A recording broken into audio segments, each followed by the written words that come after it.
Order in History, Volume 4, The Ecumenic Age, by Eric Voegelin. Chapter 7, Universal Harmony. There are indeed two ecumenic ages, a Western and a Far Eastern, both unfolding parallel in time. From the fact that ecumenic ages occur in the plural, there arises the question whether there are two mankind's, each having a history of its own, and each developing an ecumenic age. If we decide that there is only one mankind, there arises the question in what sense the two parallel processes are part of one ecumenic age. These questions must now be explored. I shall begin the analysis with a restatement of the ecumenic problem as it has emerged in the West. Section 1. The Western Ecumenic Age. In the Western Ecumenic Age, the truth of existence differentiates from the truth of the cosmos. The process has turned out to be a sequence of frustrations and catastrophes. I shall recapitulate the principal characteristics of the historical configuration which engendered the Pauline radical despair of finding any sense in the continuation of the process, and, at the same time, the radical hope of its meaningful conclusion by the eschatological events. 1. The cosmological empires are not internally transformed by the emergent consciousness of universal humanity, but broken from the outside through the rise of the ecumenic empires. 2. The new empires are burdened with the conflict between concupiscential and spiritual exodus. Imperial expansion destroys the societies it conquers. An ecumenic power cannot become existentially authoritative unless it legitimates itself through association with a spiritual movement. 3. The concupiscential drives, the Persian, the Macedonian, the Roman, are all ecumenic. A plurality of ecumenic drives competes for the one ecumeny. Following the cosmological empires, the ecumenic empires follow each other, producing the historical configuration of a succession of empires that is experienced by the victims as senseless misery. 4.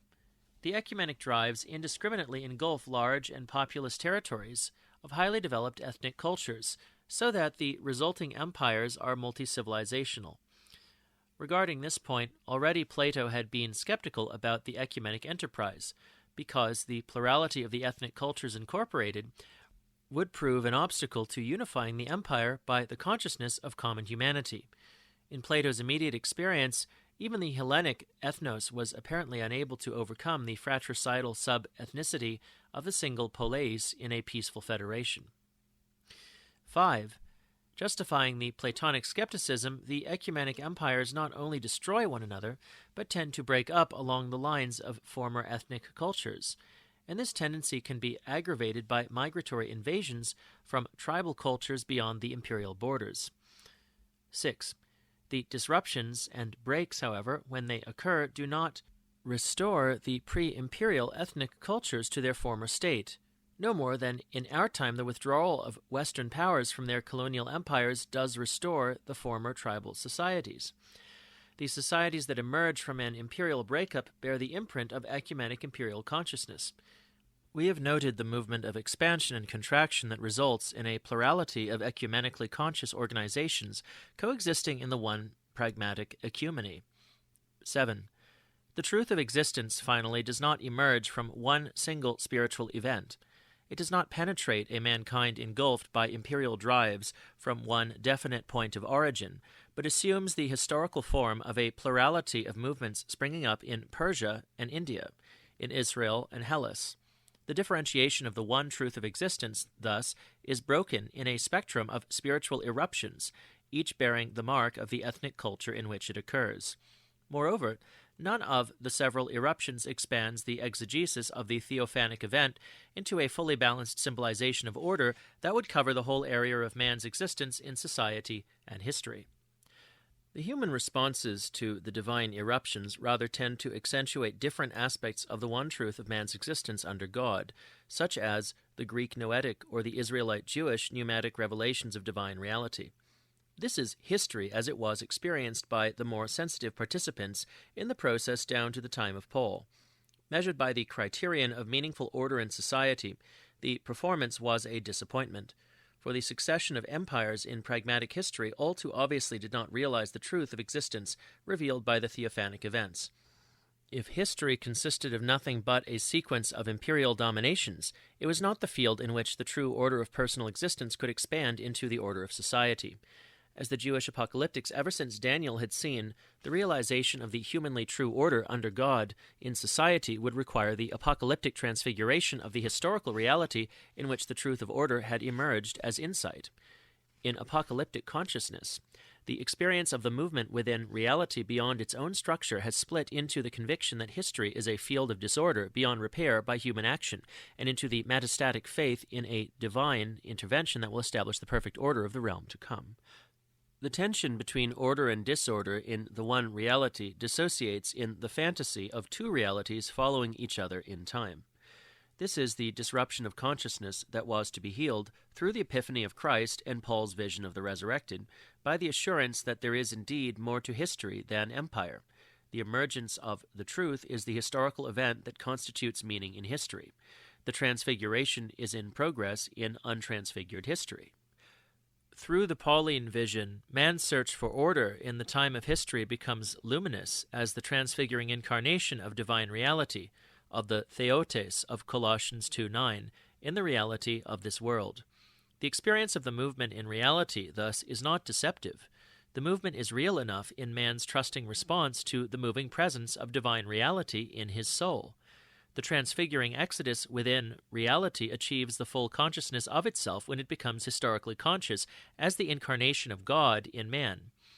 In view of the intellectual confusion in our contemporary climate of opinion, it will not be superfluous to state again that I am not dealing with problems of theology. The present study is concerned with man's consciousness of his humanity as it differentiates historically. The fantasy of two successive realities is a deformation of consciousness that can be caused by exposure to prolonged periods of senseless disturbance of existential order. In the case of the Jewish apocalyptic thinkers, it was caused by the trauma of the empires, but we meet with an equivalent deformation in certain Chinese thinkers caused by the traumatic period of the warring states. Footnote: the apocalyptic speculation on the two realities has its equivalent in the reflections of Zhuangzhou, 369 to 286 BC, on dream and reality. The reality of the warring states becomes a dream, and the dream of true order in personal and social existence acquires the characteristic of true reality. On this equivalent problem of dream and reality, see the analysis in Weber-Schaeffer, Oikumene und Imperium, in the chapter on Zhuangzi, Traum und Wirklichkeit. For the equivalent split in Hinduism, see the same. The same problem of the split arises also in the 4th century BC in Greece. Plato deals with it in the Republic under the title of Doxa Aletheia, appearance reality.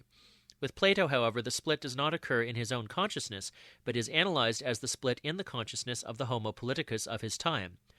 On the Platonic treatment of the problem, see my own analysis in Order in History, Volume 3.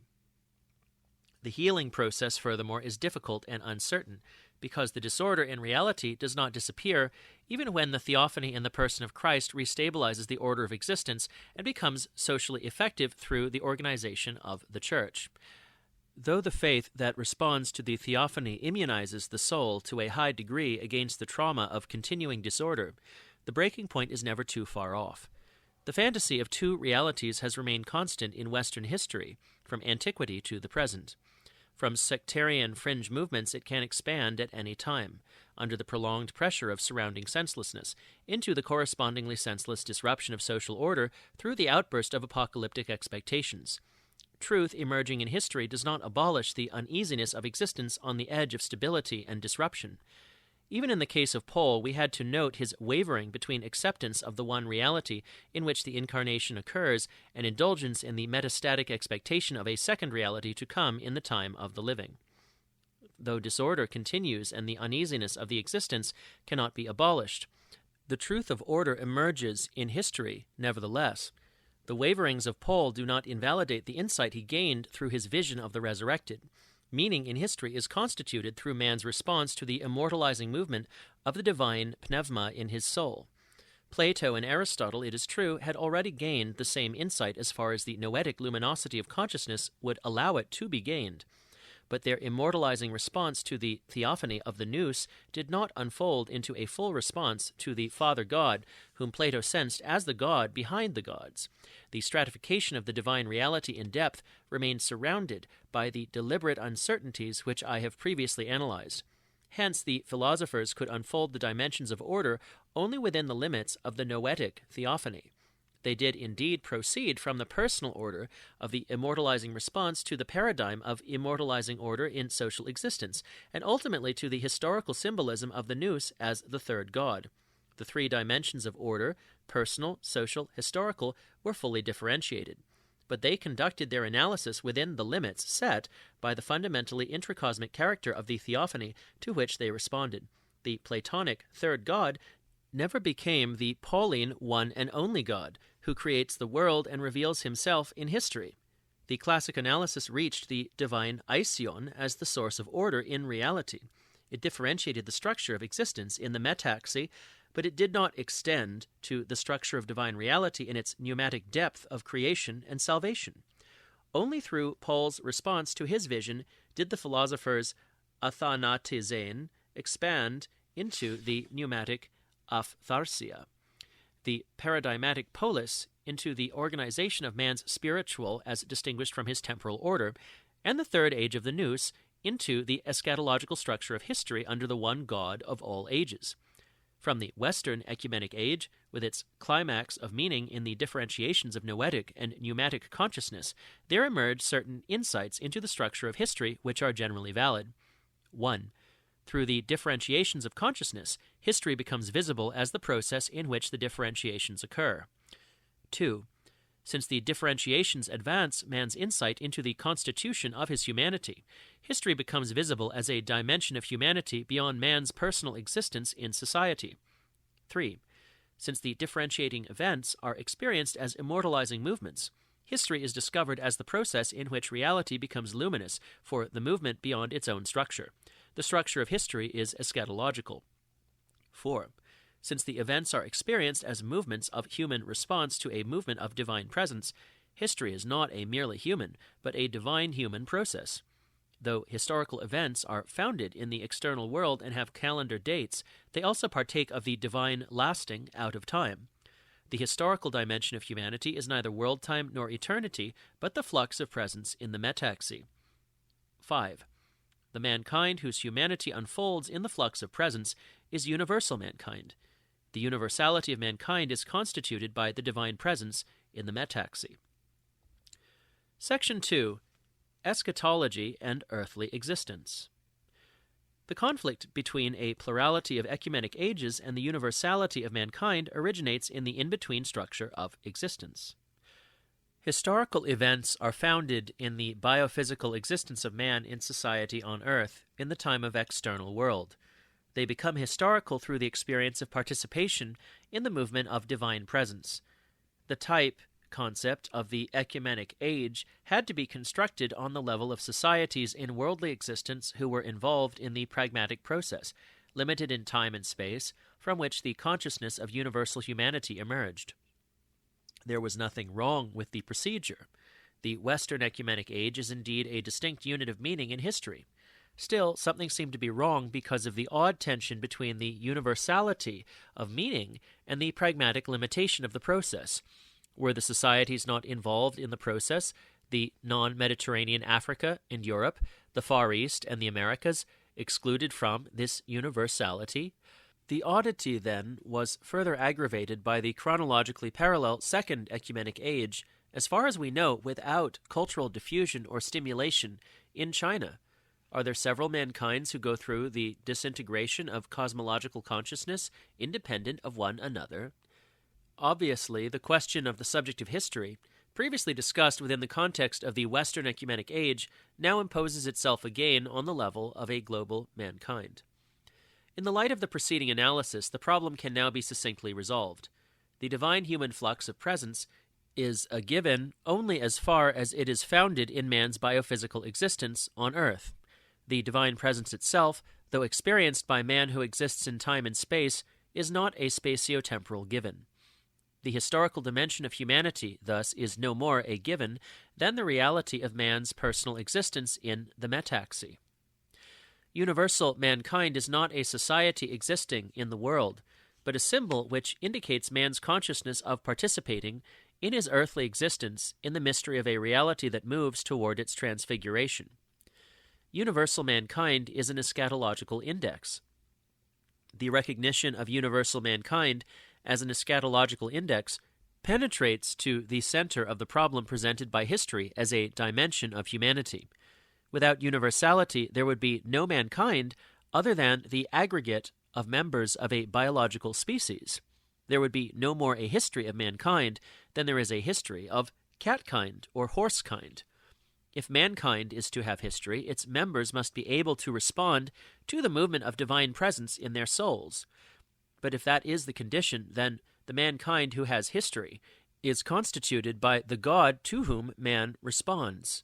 A scattering of societies belonging to the same biological type thus is discovered to be one mankind with one history by virtue of participation in the same flux of divine presence. If this insight were a constant structure of consciousness, the problems of history would be comparatively simple. What happens on the spatiotemporal level of existence would be of little relevance. An historian could not do much more than register the societies which exist on Earth and perhaps add a few data concerning their size and duration. The matter becomes complicated because consciousness is not a constant, but a process advancing from compactness to differentiation. Even worse, these advances do not occur across the whole field of human societies in the same manner at the same time. Some are chosen, some are not.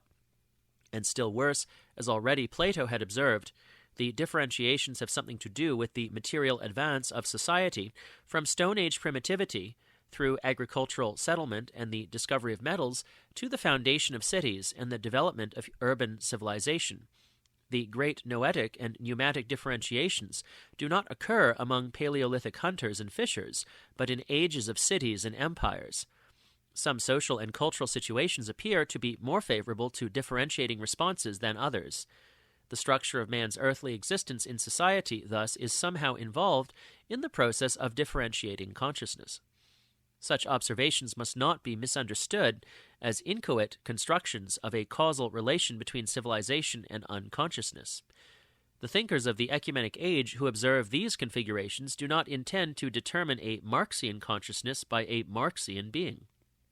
They are not immanentist speculators who degrade their consciousness into the epiphenomenon of technical discoveries. On the contrary, they are quite aware of their consciousness as the primary instance, which transforms the discoveries into historical events.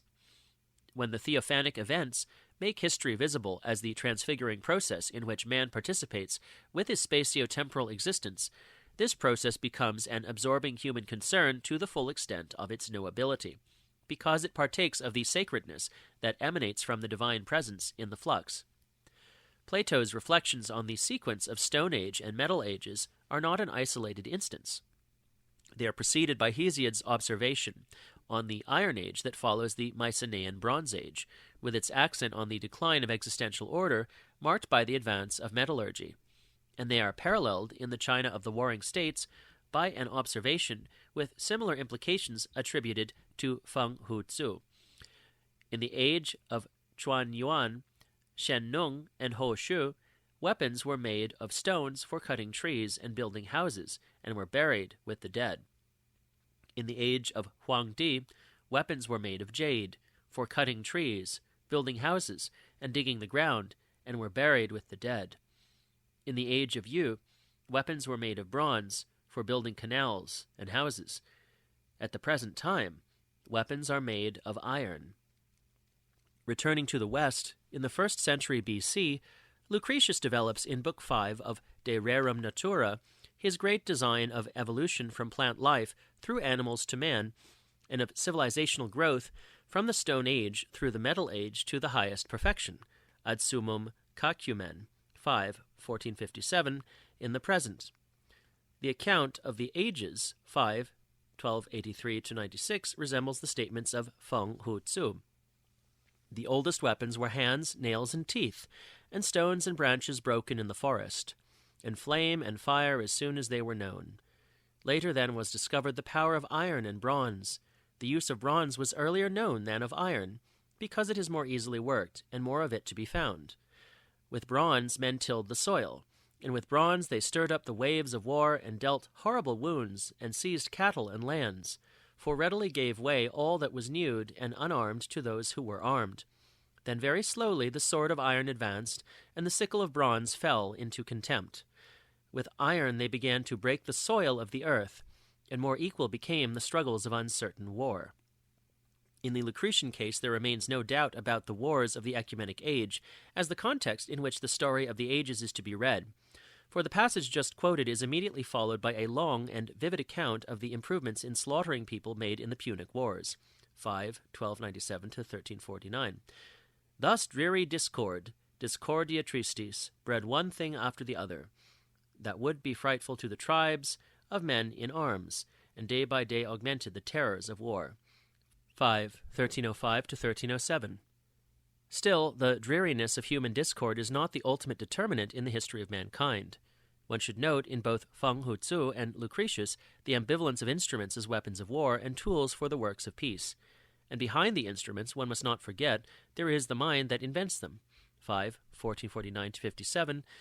Going to sea and tilling the land, walls for the cities and laws, arms, roads, clothing, and what else of this kind? The prizes and luxuries that lie at the heart of all life, poetry, painting, and the smoothing of artful figures, were slowly learned, through practice and experience, by the restless mind, mens, as it advances step by step. So by steps the flux of time, etas, brings everything forth, to attention, to be raised by reason, ratio, into the zone of light. Like Plato before him, Lucretius can admire the restlessly inventive mind of man and the history of civilizational growth without losing his sensitiveness for the questionable character of a process which culminates, in his own experience, both in the philosopher's meditation on the natura rerum and in the concupiscential atrocities of the imperial wars. His analysis of existence in the metaxy, it is true, does not reach the Platonic insight into the tension between apeirontic depth and noetic height, but the more compact symbolization through the darkness of discordia tristis and the light of reason does not impair his spiritualist's understanding of this condition as the universally human in history. Nor is the sacredness of history impaired when Lucretius expresses the experience of divine presence compactly by his appeal to Alma Venus, the mother of Aeneas and Rome. The experience of oikumene okeanos, once it has disintegrated, cannot be restored to its pristine compactness. The habitat of man has become the open field of the imperial drive, and the divine mystery that had surrounded the limited territory and its people has become luminous as the divine presence in a transfiguring process in which all men at all times and all places participate. When the primary experience of man's existence in the cosmos has dissociated into the opacity of concupiscential expansion and the luminosity of spiritual consciousness, the bond that prevents the two pieces of reality from falling apart into the two realities of apocalyptic and Gnostic thinkers is found in history. On the level of the truth of existence, the transfiguring process takes the place of the okeanos as the horizon of the universally divine mystery for a mankind that has become ecumenic through the concupiscential exodus. Hence, only the triad of ecumenic empire, spiritual outburst, and historiography expresses equivalently the structure in reality that had been compactly expressed by the oikumene okeanos symbolism. Section 3. Absolute epoch and axis time. The triad, ecumenic empire, spiritual outburst, historiography, and the oikumene okeanos symbolism are equivalents. The implications of the statement for the central issue of a philosophy of history are not immediately visible. They require unfolding. The statement reduces to experiential analysis and thereby resolves the problem that has been raised by Hegel under the title of the absolute epoch, and further developed by Jaspers under the title of the axis time of world history. Hegel's absolute epoch is marked by the epiphany of Christ. The appearance of the Son of God is the hinge around which the history of the world turns, because through the incarnation, God has revealed himself as the Spirit, Geist, and that means self-consciousness, das Selbstbewusstsein, had raised itself to the moments which belong to the concept of the Spirit, as well as to the need of grasping these moments absolutely. The plan of providence in world history becomes knowable when God has revealed his nature as the Geist to the thinking Geist in man, that is, to the proper organ in which God is present to man. The Christians have been initiated, eingeweiht, into the mysteries of God, and thus is given to us the key to world history. Since history unfolds the nature of God, and the nature of God has become known to us through Christ, it is now incumbent on Hegel as a Christian thinker to penetrate conceptually this rich production of creative reason that is world history. Since the triune God has revealed himself as Geist through Christ, the Christian religion, as distinguished from all others, continues the speculative element that enables philosophy to find in it also the idea of reason. The reflections on world history, which start from the insight into this absolute epoch, will therefore be a theodicy, a justification of God, more effective than the theodicy which Leibniz has attempted in abstract, indeterminate categories. The absolute epoch, understood as the events in which reality becomes luminous to itself as a process of transfiguration, is indeed the central issue in a philosophy of history. For without the noetic and pneumatic differentiations, there would not be a history in which man's humanity achieves its rational and spiritual consciousness, nor would there be a philosopher's intellect to be concerned with this intelligible structure in history. One does not have to accept Hegel's system if one accepts his problem of the absolute epoch as valid. There remains, however, the question whether this epoch must be identified with the epiphany of Christ, or whether it should not be identified with some other event. Jaspers accepts Hegel's problem, but refuses to identify the absolute epoch with Christ, because Christianity is one faith among others. It is not the faith of mankind. The Christian view of universal history can be valid only for believing Christians. And even the Christians have not tied their empirical view of history to their faith, but distinguish between sacred and profane history, and explore the Christian tradition itself just like other empirical objects of investigation. An axis of world history, if there is one, would have to be found empirically as an event, Tatbestand, that can be valid for all human beings, including the Christians. This axis would have to be the time when the formation of humanity, Menschsein, happened with such overwhelming fertility that the result would be empirically convincing both for the West and Asia, and for all men at large, regardless of this or that faith, and thus could become, for all peoples, the common basis of historical self-understanding.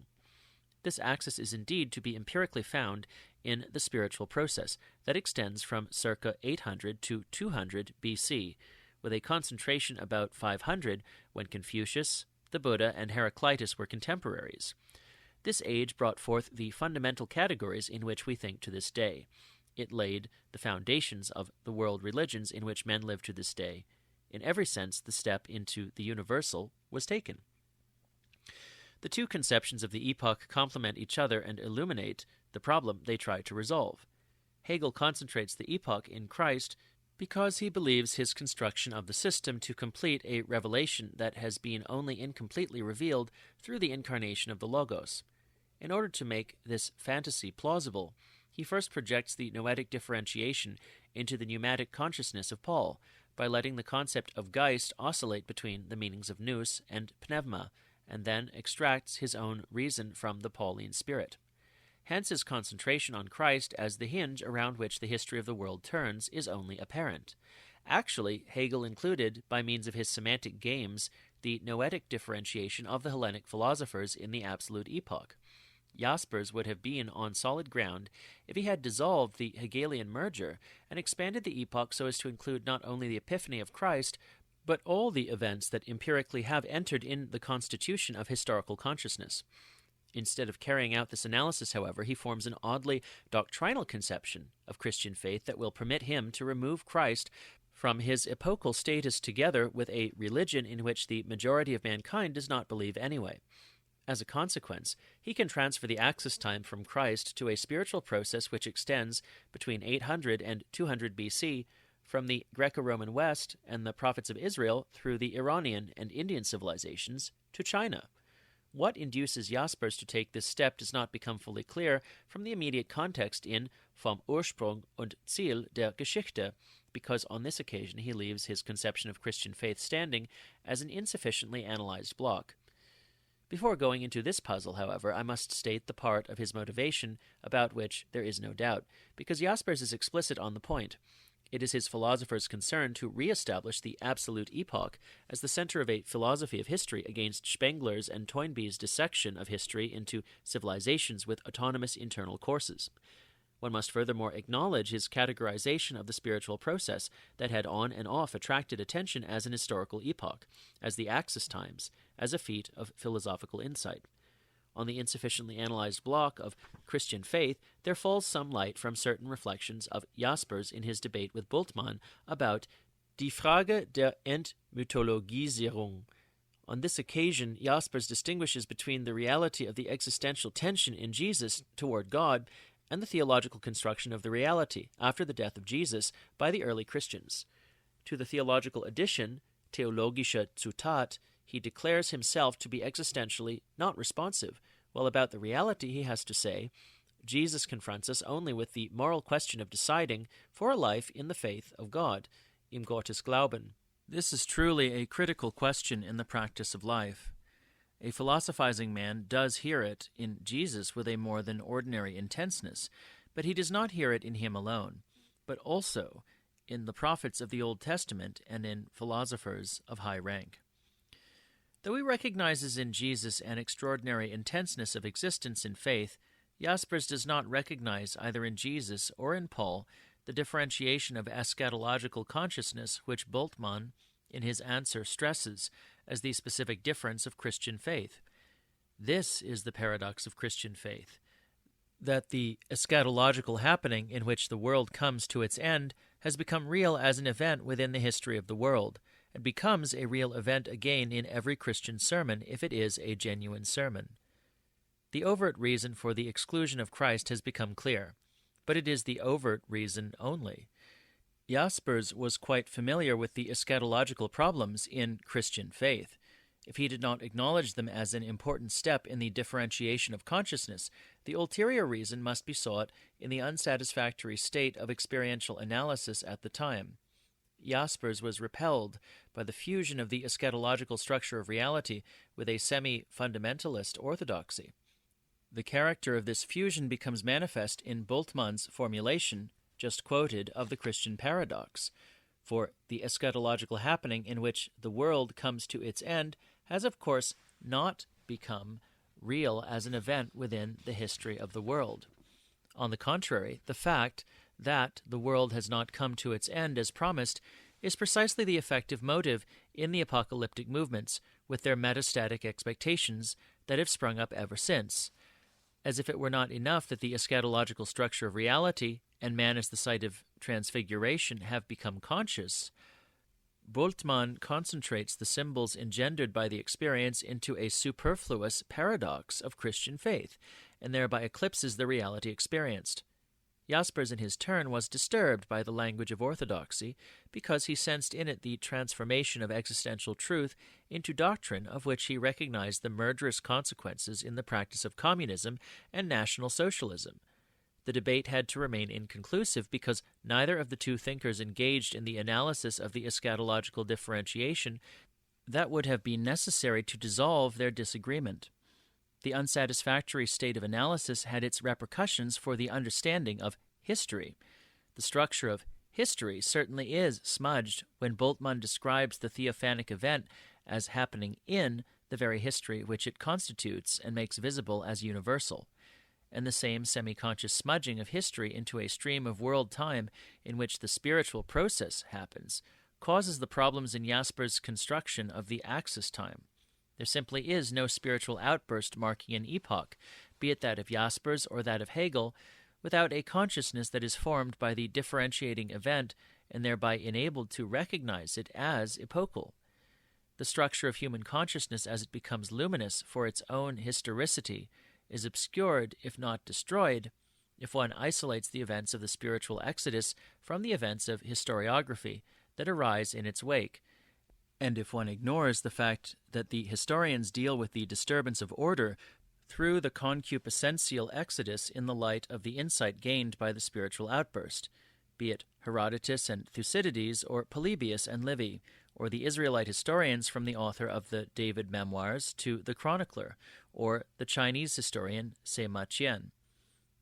At the present state of experiential analysis, I conclude, the concept of an epoch or axis time marked by the great spiritual outbursts alone is no longer tenable. Something epochal has occurred indeed. There is no reason why the adjective should be denied to the disintegration of the compact experience of the cosmos and the differentiation of the truth of existence.